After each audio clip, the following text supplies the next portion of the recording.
experiencing symptoms, and kind of walk me through that process.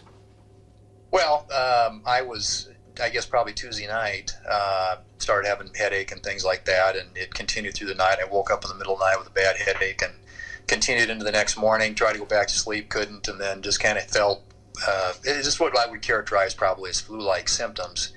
And with everything that's going on and the fact that we had a fellow senator who had tested positive for the coronavirus, and we'd all, been around him, we just didn't want to take any chances. So we thought the safest thing would be to just, try and get away, avoid contact with people. And you flew home back to Sioux Falls. Did. Figured if I was going to quarantine somewhere, better here than, my tiny apartment in Washington, D.C.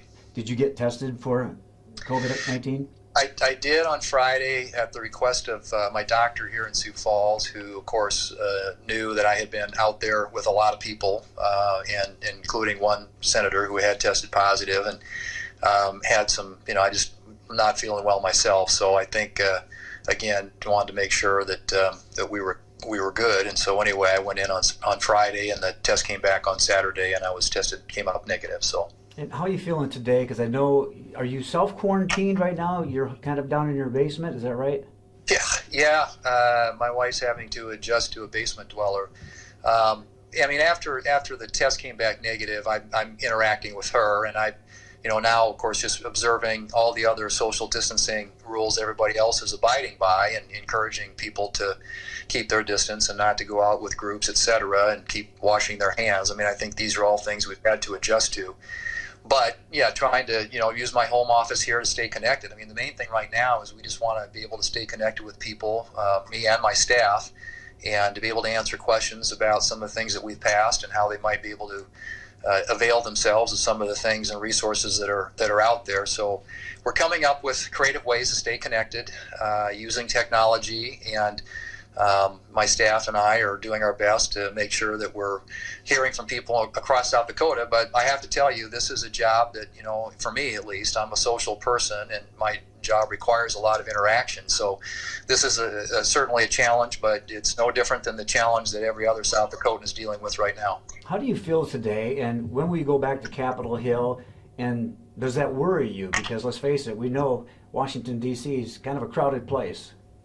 It is. In those population centers, most of them are really clamped down. Both D.C., Virginia, and Maryland all have the shelter-in-place orders right now, and actually pretty stiff fines if you're out in public with any kind of a group. But, we'll go back as necessary. We have work to do, and if the country needs it, then at the call of the leader, we will return to Washington. As of right now, we are out this week and next, and then the following week through Easter. But if there's something that comes up, if we need to respond to anything related to this coronavirus crisis, obviously we'll answer the call and go. But we'll see how this current proposal that we have out there, the relief that's out there, as it starts to take effect. I hope it really helps people. It was designed to help families and help workers and help small businesses and help healthcare providers. Honestly, though, Don, I think the main thing for us here is just we've got to beat this thing on the health side. Once we win the health crisis battle, the economy will start coming back. But so at least for now, I think everybody needs to be cautious and follow the rules and practice the guidelines, and let's get ahead of this thing, and let's beat it and let's get back to normal. I know everybody here wants to see that.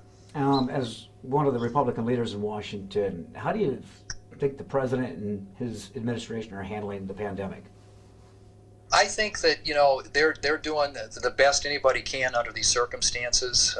It changes by the day. It's constantly evolving. It's a little bit like the analogy was forecasting the weather. And I think you're trying to strike the right balance. It's really hard. It's hard here in South Dakota to figure out, what types of measures should you put in place. And I think that the president has surrounded himself with the right people. And to me, that's the big thing, is getting the people around you. I think Dr. Fauci, Dr. Birx are just incredibly talented and thoughtful. And I'm glad he's listening to them. I think the people in his cabinet that are involved in making a lot of these decisions are very solid. And so I think they're trying to adapt day to day to the new information that comes in, the new data, the analytics that kind of guide and shape the decision making on this. But it's not a job anybody is prepared for. I think you just have to do the best that you can, make the best decisions that you can, and try and protect as many people as you can. What can we expect moving forward? Do you see any new policies that we're all going to have to adhere to? I think one thing, one thing that's got to change is when this is all over, we have to rethink and reformulate how where we get pharmaceuticals from, where we get medical supplies from. The supply chains that we all rely on, I think we found out through this crisis, just they aren't reliable. And, we depend upon China for a tremendous amount of our pharmaceuticals. A lot of the companies are located over there. We've got to start bringing those essential, necessary types of industries back to the United States and make sure that if anything like this ever happens again, that we've got those supply chains available. I mean, one of the reasons we haven't had the equipment that the people need, we haven't had the pharmaceuticals that people need, and there's just so many of these issues that I think we've too often relegated to other places around the world, and we're not going to be able to do that anymore. I think what this has taught us, if nothing else, in addition to the military threats that we face around the world, is that there are other threats that are equally dangerous and that could have devastating consequences on our economy. And we need to completely rethink the supply chain and where we get things from. And I think when it's all said and done, I think we're all going to look back and say, I think this was a very big learning experience for all of us. I hope so. I hope everybody wants to get back to normal. What advice can you give everyone? Well, I think the same things. I know it's hard and it's challenging, and like I said, for me, I'm somebody who is just grooves on being around people and interacting. But right now, the thing to do is to hunker down, do your best, grind it out, gut it out, and for small businesses, there's help coming. Take advantage of the things that are out there. Our office will help direct you to the right places. But we just got to weather the storm, and everybody's got to hang together, and we will, and we'll get back to normal. But in the meantime, I mean, this is just an incredibly unprecedented, unusual circumstance, certainly something that nobody contemplated could have happened even a few months ago. Everything was going fine, the economy's growing fine, and then all of a sudden, boom, it's really brought the country to its knees. And I think that hopefully there will be lessons learned.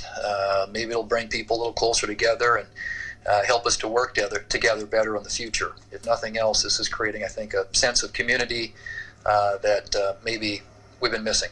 Anything else that I'm forgetting to ask that you'd like to add? No, I think you hit it on. Okay, thank you, Senator. Appreciate